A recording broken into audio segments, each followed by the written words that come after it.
अस्सलामुअलैकुम नाजरीन, welcome to आवाज़ हकीकत। नाजरीन, DGISPR की हालिया प्रेस कॉन्फ्रेंस ने एक नई बहस छेड़ दी है। ख़ास तौर पर फतह 3 मिसाइल सिस्टम की अनवीलिंग ने उन तमाम पुराने अंदाज़ों को गलत साबित कर दिया जो इसे सिर्फ अब्दाली मिसाइल का एक अपग्रेड वर्जन समझ रहे थे। हकीकत यह है कि पाकिस्तान ने एक सोची समझी डिसेप्शन पॉलिसी के तहत इस मिसाइल की असल पहचान को काफ़ी अरसे तक छुपाए रखा, लेकिन अब जो डिटेल सामने आई हैं वो दुश्मन के लिए किसी नाइटमेयर से कम नहीं। वीडियो में नजर आने वाला फतह 3 कोई रवायती बैलिस्टिक रॉकेट नहीं, बल्कि एक रैमजेट इंजन से लैस सुपरसोनिक क्रूज मिसाइल है, जिसका डिज़ाइन और कैपेबिलिटीज़ इसे दुनिया के मशहूर रशियन सिस्टम P-800 ऑनिक्स से भी बेहतर बनाती हैं। इस मिसाइल की सबसे बड़ी खासियत इसका रैमजेट टेक्नोलॉजी पर मबनी डिज़ाइन है, जहां टेक ऑफ के लिए रॉकेट बूस्टर और फ्लाइट के लिए एयर इनलेट्स क्लियरली नज़र आते हैं। ये डिज़ाइन दुनिया के एडवांस सुपरसोनिक सिस्टम जैसा लगता है, जो इस बात का सबूत है कि पाकिस्तान ने अपनी लोकल डिफेंस कैपेबिलिटीज़ को यूज़ करते हुए इतनी कॉम्प्लेक्स टेक्नोलॉजी में भी स्ट्रॉन्ग कमांड हासिल कर ली है। जहां फतह 1 और फतह 2 बैलिस्टिक कैटेगरी में पहले ही अपनी स्ट्रॉन्ग पोजीशन बना चुके हैं, वहीं फतह 3 ने पाकिस्तान को वो कैपेबिलिटी दे दी है जिसकी काफ़ी अरसे से कमी महसूस की जा रही थी, यानी एक ऐसा locally developed supersonic cruise missile जो ज़मीन और समंदर दोनों पर मौजूद टारगेट्स को चंद लम्हों में डिस्ट्रॉय करने की भरपूर सलाहियत रखता हो। अगर टेक्निकल कंपैरिजन की बात की जाए तो फतह 3 या इसका मुशाबे वर्जन HD-1 कई मामलात में ब्राह्मोस को भी पीछे छोड़ देते हैं। जहां ब्राह्मोस तकरीबन 290 से 350 किलोग्राम तक का वॉरहेड कैरी करता है, वहीं यह नया सिस्टम 400 से 500 किलोग्राम तक एक्सप्लोजिव मटेरियल ले जाने की कैपेबिलिटी रखता है। स्पीड और मैन्यूवरेबिलिटी के लिहाज से भी ये बहुत डेंजरस है, क्योंकि ये समंदर की सतह से सिर्फ 5 से 10 मीटर की बुलंदी पर सी स्किमिंग करते हुए फ्लाई करता है, जिसकी वजह से रडार्स के लिए इसे डिटेक्ट करना बहुत मुश्किल हो जाता है। अपने टर्मिनल फेज में इसकी स्पीड माक 3.5 से भी ज़्यादा हो जाती है, जो इसे दुनिया के फास्टेस्ट क्रूज मिसाइल्स की लाइन में ला खड़ा करती है।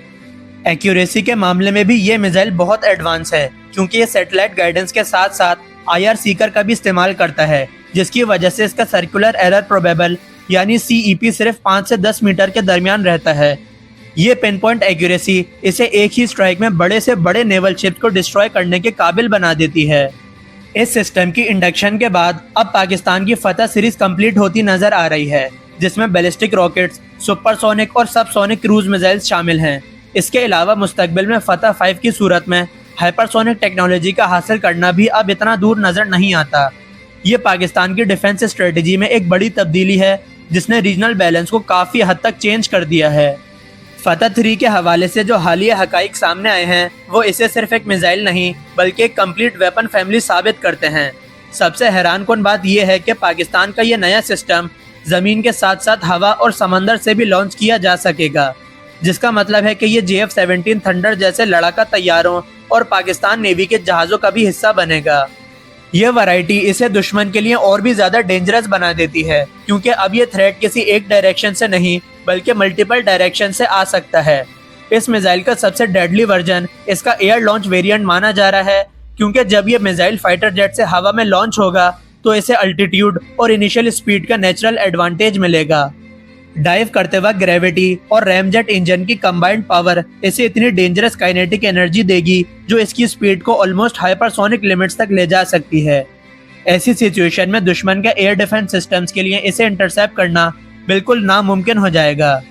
टेक्निकल पॉइंट ऑफ व्यू से देखा जाए तो ये मिसाइल रेंज, वॉरहेड डिस्ट्रक्शन और स्पीड के मामले में ब्राह्मोस जैसे सिस्टम से भी एक कदम आगे की चीज़ है, जबकि इसके मॉडर्न ऑनबोर्ड एवियोनिक्स इसे एडवांस एयर डिफेंस सिस्टम्स को भी डॉच करने की कैपेबिलिटी देते हैं। ये पाकिस्तान के डिफेंस आर्सेनल में मौजूद उस बड़े गैप को फिल करने का नाम है जिसका इंतजार काफ़ी अरसे से किया जा रहा था। इस डिफेंस डेवलपमेंट की इम्पोर्टेंस को समझने के लिए इसका बैकग्राउंड देखना बहुत ज़रूरी है। ये कोई आम अनवीलिंग नहीं थी, बल्कि इसे 7 मई 2025 के उस तारीखी एयर बैटल की पहली एनिवर्सरी के मौके पर एक गैर मामूली tri service joint press conference में प्रेजेंट किया गया।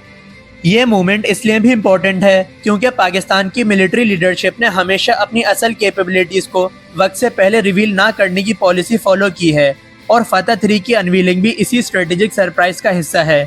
जहां दुनिया अभी तक अब्दाली मिसाइल के हवाले से कंफ्यूजन में थी, वहीं 2026 के इस आगाज़ ने यह साबित कर दिया है कि पाकिस्तान ने अपनी डिफेंस टेक्नोलॉजी को खामोशी से उस लेवल तक पहुंचा दिया है जहां अब वो ना सिर्फ एडवांस सिस्टम खुद डेवलप कर रहा है बल्कि दुश्मन के पुराने प्रोपेगेंडा को भी फेल कर रहा है।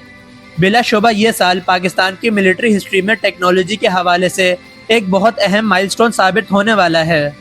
नाजरीन, आपकी इस बारे में क्या राय है? अपनी राय कमेंट्स में ज़रूर शेयर करें और अगर वीडियो पसंद आई हो तो वीडियो को लाइक और शेयर लाजमी करें। साथ ही साथ चैनल को सब्सक्राइब करना ना भूलें। आपसे मुलाकात होगी नेक्स्ट वीडियो में, तब तक के लिए अल्लाह हाफिज़। पाकिस्तान जिंदाबाद।